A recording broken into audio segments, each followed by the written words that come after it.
Cuando nosotros vamos a la Biblia, hay ciertos pasajes que hablan acerca del reino de Dios, como las parábolas de Mateo capítulo 13, y hay otros pasajes que hablan de la iglesia. Bien. Para mí son dos temas un tanto diferentes, o son dos conceptos, no dos temas, dos conceptos un tanto diferentes, pero a partir de un gran teólogo que hubo en el cristianismo que se llamó Agustín de Hipona y durante prácticamente toda la Edad Media hasta la época de la Reforma, se vio como si se tratase exactamente de lo mismo. O sea, para Agustín de Hipona, el reino de Dios es lo mismo que decir la iglesia y la iglesia es lo mismo que decir el reino de Dios.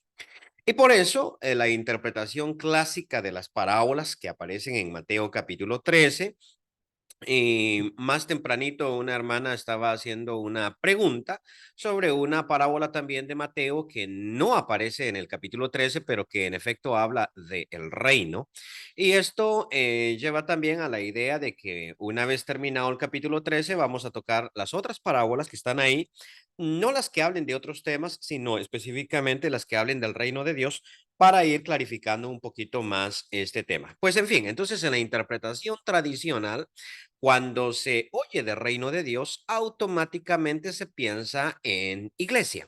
Y creo, a mi parecer, que ese es un error interpretativo, un error exegético. Es decir, cuando nosotros leemos el reino de Dios es semejante a, y lo que surge en nuestra mente es la iglesia es semejante a, entonces obviamente vamos a cometer un error para interpretar el texto bíblico. Entonces me parece que deberíamos de tocar este tema, reino de Dios e iglesia, ¿no? Muy bien. Entonces empecemos con la definición y ahí me perdonan un poquito las gráficas. Yo no soy dibujante, así es de que tomo de internet mis dibujitos para ilustración. En término general, pues aquí simplemente agarré una imagen del concepto iglesia y coloco ahí una iglesia con una crucecita porque la cruz es símbolo de iglesia, ¿no? Cualquier casa que tenga una cruz encima va a hacer referencia a una iglesia. Sin embargo, cuando nosotros definimos el concepto de iglesia, vamos a ver que en la Biblia la iglesia es un grupo de personas. Ok, arranquemos ahí. Iglesia es un grupo de personas. En término general, se ha malinterpretado este concepto porque las personas tienden a ver a la iglesia bien sea como un edificio. A veces uno dice, ahí nos reunimos en la iglesia, o qué bonita esta iglesia, o estoy yendo a una iglesia, o mira, nos encontramos en la iglesia, y pensamos que la iglesia es un edificio, ¿no? Este es un error tan antiguo, ¿sí? Que cuenta la leyenda o cuenta la historia que en la época de Francisco de Asís, eso es bien metido a la Edad Media, pues cuenta la leyenda, ¿no? Que Francisco de Asís tuvo un sueño. Y en el sueño Jesús le hablaba y le decía, Francisco, reedifica mi iglesia, ¿no? Y entonces Francisco se levantaba muy tempranito y ahí cerca de donde él vivía había una capilla de iglesia que estaba medio destruida y el hombre pasaba trabajando ahí todo el día poniendo piedra sobre piedra y tratando de componer la capilla que tenía. Y a la noche siguiente, otra vez Jesús se le aparecía y le decía, hey Francisco, edifica mi iglesia. Y pasó mucho tiempo para que Francisco de Asís entendiera que Jesús le estaba hablando no del edificio, sino de un concepto más importante, más grande. Pero para nosotros, entonces, iglesia es edificio y eso es un error. Iglesia es un grupo de personas. De hecho, la palabra griega eclesia, de donde surge nuestra palabra iglesia, significaba congregación, reunión. Y en Reina Valera muchas veces la palabra iglesia es traducida por congregación, no siempre por iglesia, no eclesía, por congregación. Ahora, no es cualquier grupo de personas, no es simplemente un grupo de personas que se juntan para un partido de fútbol, eso no es iglesia, o para ir al cine o para salir a tomar un café, es un grupo de personas redimidos del mundo para adorar a Dios. Ahora, vamos a entrar aquí a este detallito un poquito más. Miren, eh, resulta que la palabra iglesia es una, o eclesía en griego, es una palabra compuesta de dos palabras griegas. Ek, que quiere decir de, desde o fuera de, de donde viene, por ejemplo, nuestra palabra éxodo, exilio, todo lo que tiene un ex, ¿no? Significa fuera de. Y eclesía, entonces y viene del verbo kaleo, ¿no? Y kaleo significa llamar. Entonces, la iglesia es un grupo de personas, pero no cualquier grupo de personas, sino aquellas que han sido llamadas fuera de. Entonces, cada miembro de la iglesia en determinado momento era un miembro del mundo y fue llamada a salir del mundo y obedeció a esa llamada y fue redimido por la sangre de Cristo. Entonces, iglesia es el grupo de personas redimido del mundo. Y luego tenemos que pensar también en el propósito, o sea, ¿qué es lo que hace una iglesia? ¿Qué es lo que hace la iglesia? Y la definición clásica de la misión de la iglesia es triple. Está llamada, número uno, para adorar a Dios. Número dos, para edificarse a sí misma. Y número tres, para proclamar el evangelio al mundo. Es decir, ¿cuál es la razón de existencia? En determinado momento, Pablo escribe a los Corintios y les dice, cuando os congregáis como iglesia. Entonces, hay otro momento en el que uno está congregado, en efecto, es un grupo de personas y es el grupo de redimidos, pero en ese momentito no está congregado como iglesia. Pongo aquí un ejemplo. Puede que los miembros de la iglesia se pongan de acuerdo y, hey, vamos a un paseo, vamos a un parque, ¿no? Y llevemos comida y estemos ahí con la familia y vamos a pasear. Bien. Allí hay un grupo de personas, ese grupo de personas ha sido redimido del mundo. Sin embargo, ese grupo de personas en ese momentito específico no es iglesia, no están reunidos como iglesia. Están reunidos y son miembros de una iglesia, pero están reunidos con un propósito diferente. No están reunidos con el propósito de adorar a Dios o de edificarse a sí mismos o de proclamar el evangelio al mundo. Sin embargo, cuando nos congregamos, no para jugar un partido de futbolito, para beber un café, y no tiene eso absolutamente nada de malo, sino que nos congregamos para o con el propósito de adorar a Dios, como nos reunimos el día domingo para adorar a Dios, para edificarnos a través de la predicación, de las alabanzas, de la comunión o de todo lo demás que se hace en el culto de adoración, o incluso para proclamar el evangelio al mundo. En ese momentito específico en que tenemos esos objetivos bien planteados, en ese momentito es que estamos reunidos como iglesia. Entonces, iglesia, una vez más, es un grupo de personas redimidos del mundo para adorar a Dios, edificarse a sí mismo y proclamar el evangelio al mundo. Y por eso es que cuando una iglesia no se está edificando, está teniendo un problema porque no está funcionando como iglesia. O cuando una iglesia no está proclamando el evangelio o cuando una iglesia no está en el propósito de adorar a Dios, en ese momentito hemos alterado el concepto. Por otra parte, reino es la esfera espiritual y física en donde Dios ejerce su dominio. Pues es el concepto de reino, ¿no? Para que haya un reino existe un rey, existe un pueblo que es gobernado y existe una esfera, bien sea espiritual o bien sea física, en donde Dios ejerce su dominio. Pero para clarificar un poquito más el concepto, hay un montón de versículos en la Biblia donde lo mismo da a decir reino que iglesia. Y esto es lo que en cierto sentido puede confundir, o como decíamos cuando hablábamos de historia de la iglesia, es lo que confundió a Agustín de Hipona al decir, sí, la iglesia es el reino de la iglesia. Y hay muchos hermanos que yo aprecio mucho, quiero mucho, son muy intelectuales y pues tienen ese criterio. Y yo voy a decir, no pienso igual, pero tampoco pienso que sea decir, no juzgo a quien piense así, porque en la Biblia, en efecto, hay muchos versículos donde reino e iglesia es lo mismo. Sin embargo, hay una esfera en donde la iglesia no puede ser intercambiada por reino y hay una esfera donde el reino no puede ser intercambiado por iglesia. Por ejemplo, si nosotros llegamos a Mateo 16, ¿no? Cuando Jesús le dice a Pedro, y yo te digo que tú eres Pedro, y sobre esta roca, que es la confesión que Pedro acaba de decir, tú eres el Cristo, el Hijo del Dios vivo, sobre esta roca edificaré mi iglesia. Ahora veamos. Allí no podría decir Sobre esta roca edificaré mi reino, porque el reino es eterno. Y a ti te daré las llaves del reino. No le puede decir, y a ti te daré las llaves de la iglesia, porque la iglesia no es un edificio, y como no es un edificio, no tiene llaves, es un grupo de personas. Pero generalmente a partir de este texto es que en el catolicismo vino la imagen de el apóstol Pedro como teniendo las llaves ahí arriba del cielo, ¿no? Que abre el portón cuando uno muere.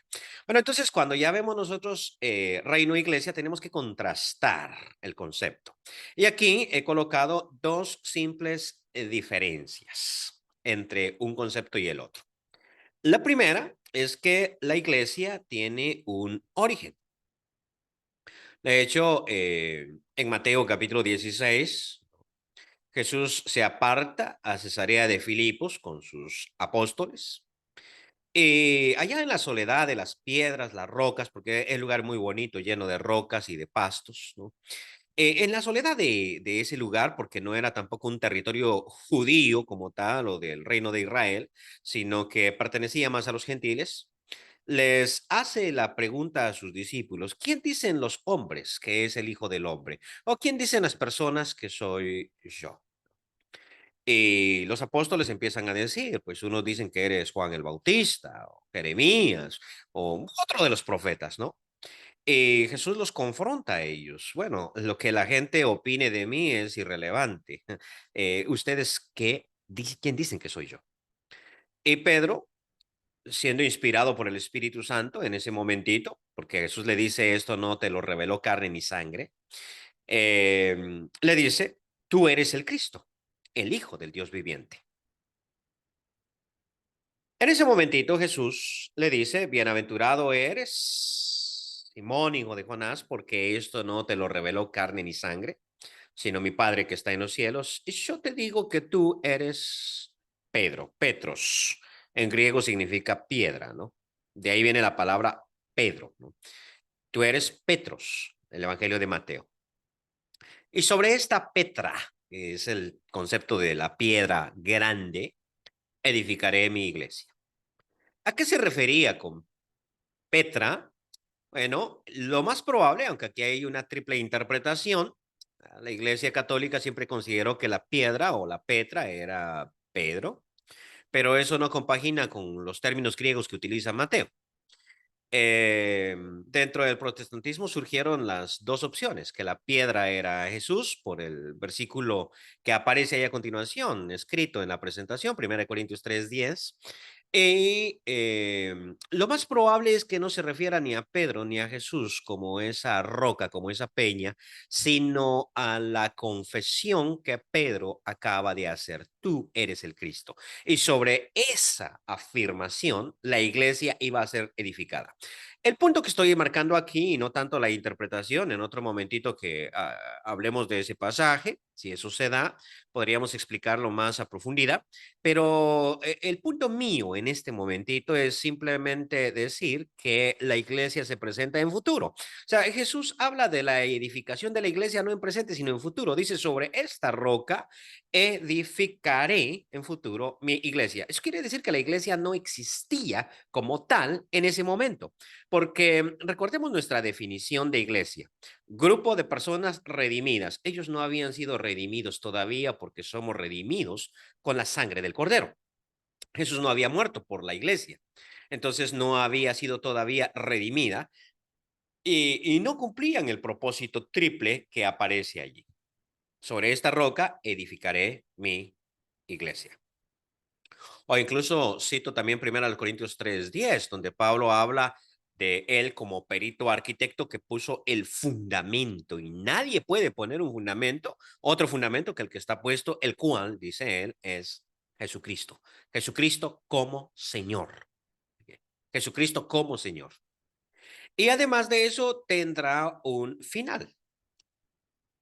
La iglesia tiene un final. Ahora, a veces uno piensa, mire, la iglesia no puede tener final porque la iglesia es el grupo de redimidos y cuando Cristo venga, pues estaremos con Él por los siglos de los siglos de los siglos, ¿no? Y entonces allí la iglesia será eterna. Tal vez esto es un poquito difícil de entender, pero voy a tratar de explicar el concepto. ¿O a qué me refiero cuando digo que la iglesia tendrá un final? Resulta que las personas que forman parte de la iglesia, en efecto, serán eternas porque Jesucristo nos otorgará vida eterna, pero la iglesia como tal, no. Y voy a poner un ejemplo para explicar mi concepto, ¿no? Digamos que existe un matrimonio y el matrimonio lo constituyen dos personas, esposo y esposa. Pero luego, por alguna circunstancia de la vida y como dice la escritura, por infidelidad, Mateo capítulo 19, el matrimonio deja de existir y se acaba. El matrimonio se acabó, pero las personas que integraban ese matrimonio siguen existiendo. Es decir, hubo un divorcio, el matrimonio como tal llegó a su final porque ya no existe una relación marital entre las dos personas. Puede existir una relación de enemistad, puede existir una relación de amistad, según sea la circunstancia, pero ya no una relación marital. Y entonces uno dice, el matrimonio terminó, acabó, aunque las personas que integraban el matrimonio siguieron existiendo. Volviendo una vez más a nuestro concepto de iglesia, pues la iglesia se entiende como opuesta al mundo. O sea, es uno de esos conceptos que uno entiende en contraste con. Es como el concepto de valle, región rodeada por montañas. O sea, si yo no entiendo el concepto de montaña, no puedo entender el concepto de valle. Si no entiendo el concepto de mundo, no entiendo el concepto de iglesia. Están íntimamente ligados, porque la iglesia es el grupo de personas que fueron llamadas fuera del mundo. ¿Ok? Porque ex significa fuera y kaleo significa llamar, ¿no? Fueron llamadas fuera del mundo. Entonces, el concepto de iglesia se entiende en contraposición al de mundo. Además, la iglesia está puesta para evangelizar o proclamar el evangelio al mundo. Consideremos que cuando Cristo venga y nosotros estemos con Él en gloria y nosotros estemos para siempre con Él, el concepto que llamamos cielo, ya no habrá mundo, por lo tanto ya no habrá evangelismo, ya no habrá edificación, sí, adoración, pero ya no habrá evangelismo, ya no habrá proclamación de las buenas nuevas. Eso solamente existe mientras nosotros estamos en el mundo. Entonces, el concepto de iglesia como comunidad alternativa que se identifica en contraposición al mundo deja de existir. Nosotros seguimos existiendo eternamente, pero la iglesia tiene un inicio y la iglesia tiene un final. Por el contrario, el reino de Dios es eterno. Cito, por ejemplo, Daniel 4:13, es alusión a la locura de Nabucodonosor, ¿no? Cuando Nabucodonosor se volvió bestia por 7 años. Y cuando recobró el sentido, él hizo una confesión interesante que está ahí en el libro de Daniel. Su reino es reino sempiterno. Su reino no tiene principio, no tiene final. El reino de Dios es, en efecto, eterno. Por eso es que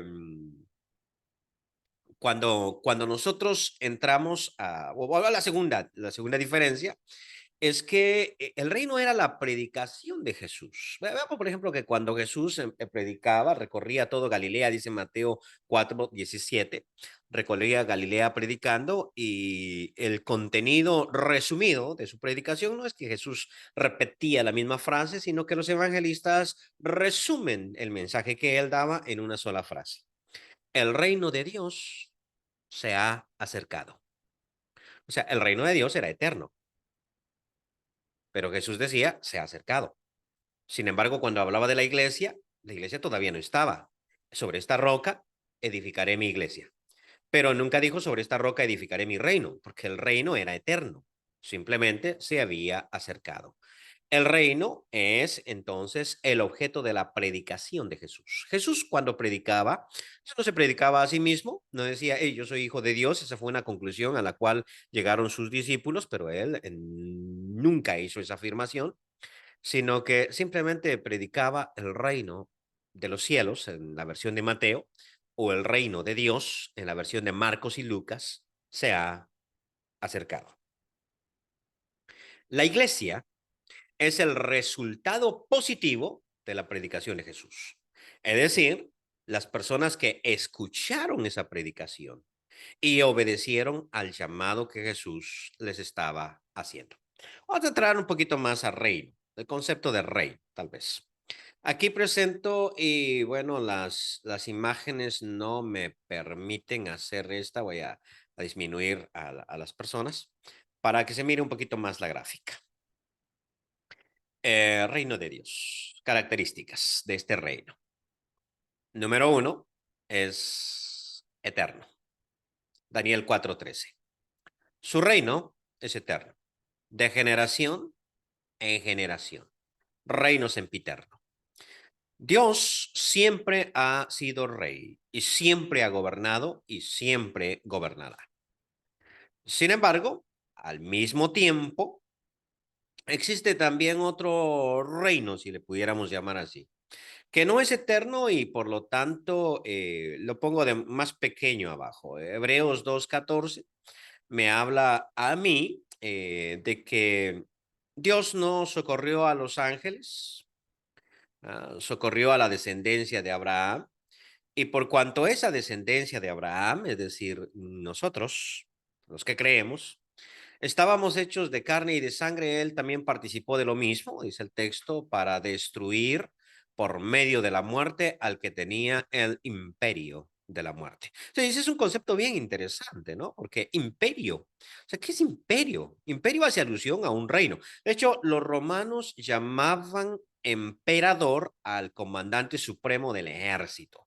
Cuando ellos entraban en guerra, en determinado momento, mandaban a sus dos grandes cónsules, cuando era una guerra muy grande, ¿no? Mandaban a sus cónsules y los cónsules para no pelearse entre sí en determinado momento de la campaña, a veces un día uno de ellos se convertía en emperador, quería decir el comandante supremo del gobierno o del ejército, ¿no?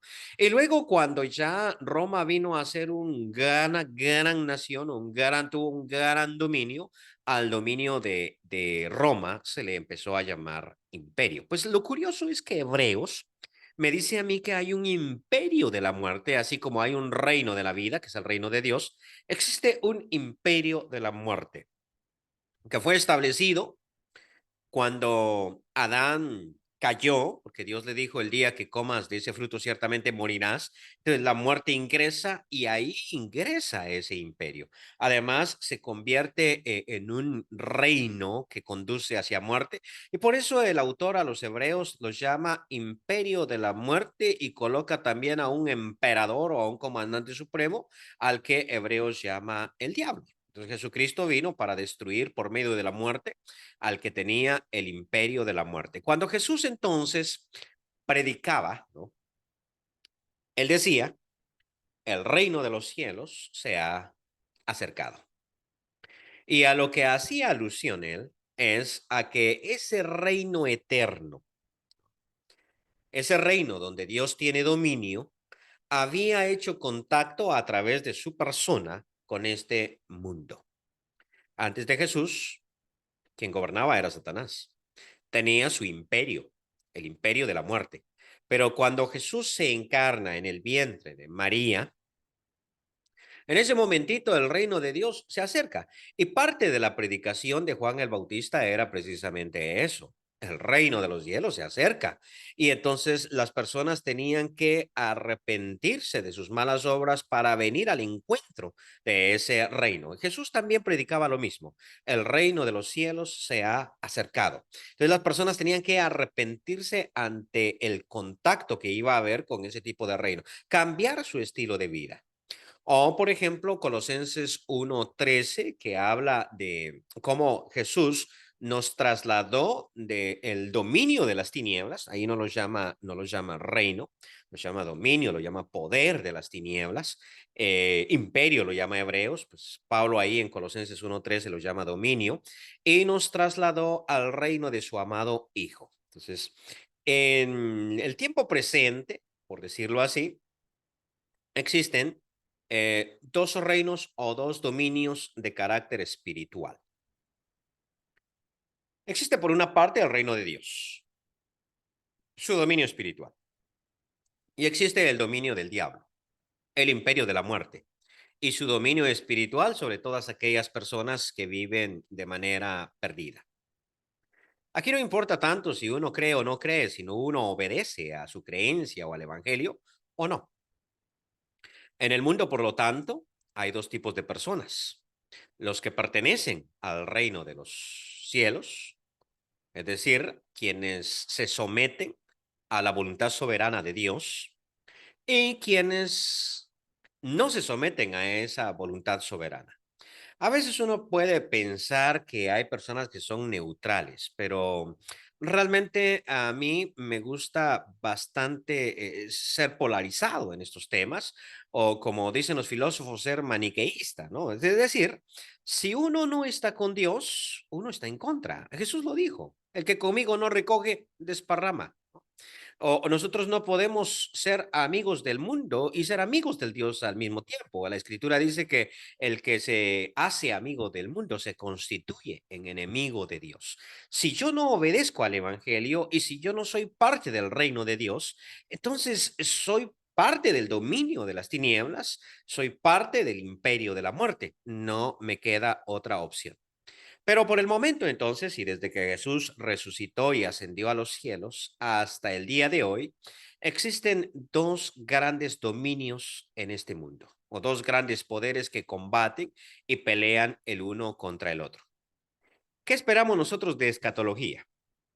Bueno, hay un pasaje bien interesante sobre este tema que se encuentra en la carta a los Hebreos, su capítulo 12, su versículo 27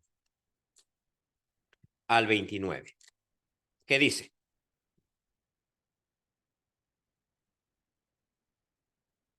y esta frase, aún una vez, indica la remoción de las cosas movibles, como son cosas hechas, para que queden las inconmovibles. Así que recibiendo nosotros un reino inconmovible, tengamos gratitud y mediante ella sirvamos. Ahí el verbo servir es latreuo, que quiere decir en griego rendir culto, no tanto el sentido de servir repartiendo comida, sino servir de manera cultica o adorar a Dios, agradándole con temor y reverencia, porque nuestro Dios es fuego consumidor. Entonces, es interesante en escatología porque nosotros tenemos la idea, a veces, mucho dentro del protestantismo se maneja esta idea, o dentro de las iglesias evangélicas, que el reino es algo futuro que va a venir, cuando en la Biblia el reino es algo presente, es una realidad ya presente. Y de hecho, vamos a hacer alusión a esta clase mucho en las parábolas que siguen para poderlas entender mejor, al reino como algo presente. Hebreos dice en su versículo 28, ¿no? 12:28, que nosotros hemos recibido un reino, o sea, ya lo recibimos, ya estamos en él. Hemos recibido un reino inconmovible, eso es un reino eterno, es un reino que no cambia. Sin embargo, el mundo tal y cual nosotros lo vemos con apariencias es un mundo que está en constante cambio. En la actualidad existen dos reinos en paralelo. Al final, lo que sucederá es que uno de esos dos reinos será eliminado. Y por eso dice Hebreos, y esta frase una vez más implica la remoción de las cosas movibles como cosas hechas. Por eso pinto aquí en negro la remoción de las cosas movibles como cosas hechas para que queden las inconmovibles. Entonces, existe un reino presente que es el dominio espiritual de Dios, Y existe un reino futuro que es la manifestación visible de ese dominio espiritual de Dios. En la actualidad, Dios invita a las personas a ser parte de su reino. Las personas que creen y obedecen al Evangelio son las personas que forman esa iglesia, forman esa iglesia. Y es aquí entonces donde uno puede llegar a confundir el término iglesia y reino, porque la iglesia no es ni más menos que las personas que de manera voluntaria aceptan el dominio de Dios en su vida. Por eso es que el Padre Nuestro tiene esas dos frasecitas, ¿no? Metidas, que es venga a nos tu reino, es decir, este reino que se ha acercado, que venga hacia nosotros, y a continuación en perfecto paralelo dice hágase tu voluntad como en el cielo, así también en la tierra, es decir, en nuestra vida. Entonces, esa es una oración que la iglesia hace todos los días. Señor, no quiero hacer mi voluntad como Jesús. Lamentablemente, y este es un pequeño paréntesis, una pequeña exhortación, lamentablemente, aún perteneciendo al pueblo de Dios, nosotros muchas veces queremos hacer nuestra voluntad. Queremos que nuestros caprichos sean cumplidos. Por eso muchas veces las personas se van de la iglesia, porque en la iglesia no se hizo lo que ellos querían o lo que nosotros queremos. Creo que eso es bastante humano, querer siempre que nuestra voluntad sea hecha, pero la oración nuestra no debería de ser esa. Señor, dame, Señor, concédeme. O de manera más abusiva, en los famosos teólogos de la prosperidad, te exigimos, Señor. Sino debería de ser siempre, Señor, tu voluntad sea hecha. Ayúdame, enséñame a hacer tu voluntad. Que venga a mí tu reino, es decir, tu dominio, tu gobierno. Gobierna mi vida, gobierna mi familia, gobierna mis emociones, gobierna mis deseos, gobierna todo lo que soy yo. Venga a mí tu reino, venga a nos tu reino. Es decir, hágase tu voluntad en mi vida, así como tú gobiernas allá en tu esfera del cielo. Esas personas que obedecen al Evangelio, esas personas redimidas del reino de las tinieblas, redimidas del imperio de la muerte o redimidas del mundo, que al final de cuentas es lo mismo, son los que forman parte de esa iglesia.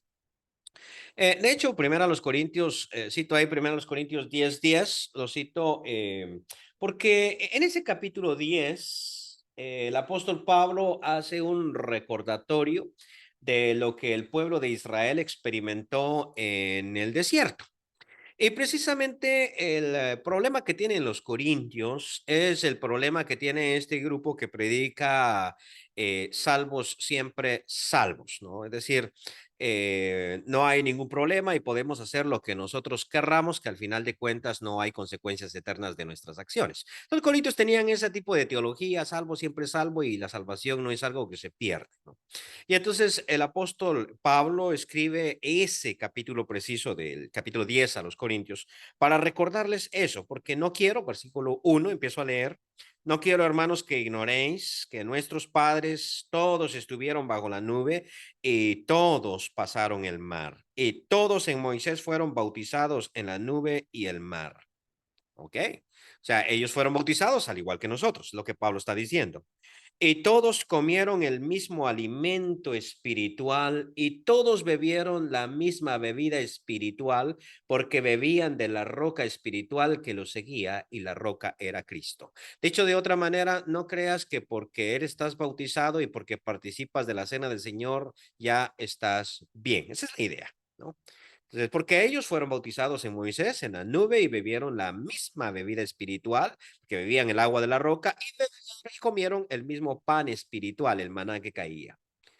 Versículo 5, pero de los más de ellos no se agradó Dios. Ok, entonces existía un peligro.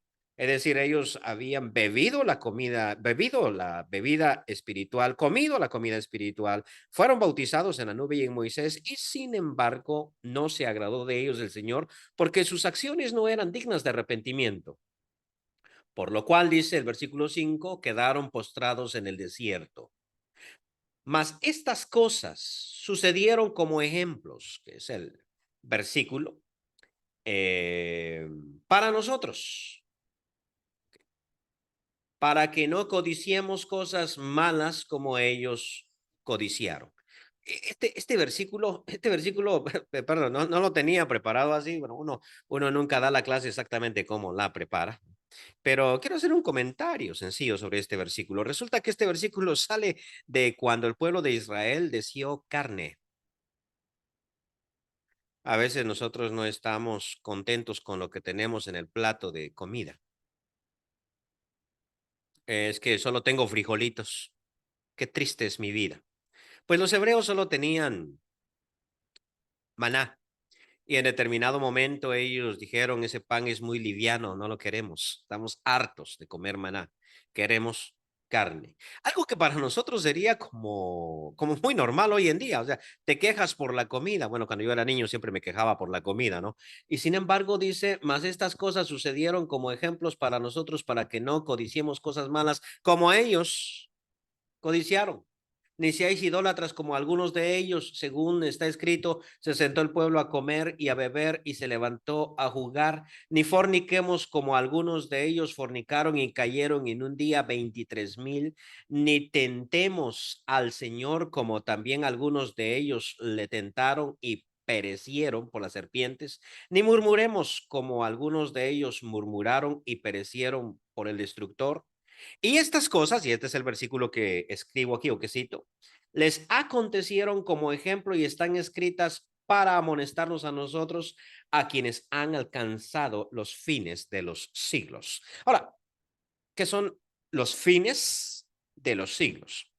Problema que tiene Reina Valera, la traducción que a mí me gusta y siempre la uso y por eso la estoy leyendo, pero tiene este problema de que la palabra griega eón, que significa dispensación, sistema de cosas o tiempo, lo traduce por la palabra española siglo. Cuando la traducción se hizo al español, la palabra siglo tenía ese significado de dispensación. Sin embargo, hoy en día no lo tiene y por lo tanto se toma en el español como el conjunto de 100 años. Siglo es 100 años. Y a partir de ahí se malinterpretan una serie de versículos bíblicos, como Mateo 24, será la señal de tu venida y del fin del siglo. Entonces, las personas piensan, uy, estaba hablando del siglo primero. Ese no es el significado de la palabra griega eón. Eón significa mundo. Entonces, o reino sería una traducción interesante acá. La idea que presenta Pablo entonces es que la iglesia se mueve en medio de dos siglos, los fines de los siglos. Está a punto de encontrar el fin del siglo o el fin de este mundo o de este sistema de cosas.